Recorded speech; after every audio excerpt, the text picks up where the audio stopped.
Do you want to know how you can access the Draftkings Dynasty Store or Dynasty Rewards? If yes, then this video is specially for you.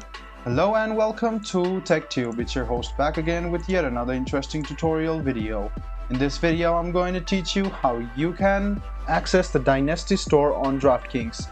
Go ahead and open any browser and search for Dynasty Store, Draftkings, and click on this link or this link, and it will take you to this page over here.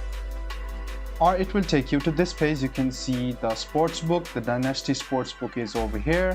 Now you can see there are a lot of games which you can bet into. You can see that you can easily bet like this, and you can see you can log in to place bets. So go ahead and log in, and you can see that you are in the Dynasty sportsbook or the Dynasty Rewards.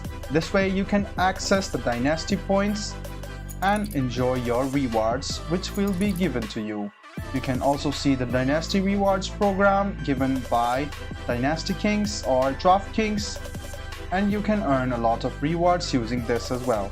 So guys, this is how you access the Dynasty Store on Draftkings. I hope this video was helpful to you. If you still have any kind of confusion, please do mention us on the comment section down below. Like the video, subscribe to the channel, and do hit the bell button for more. Hope to see you in the next video as well. Until then, goodbye, take care, and make sure you enjoy.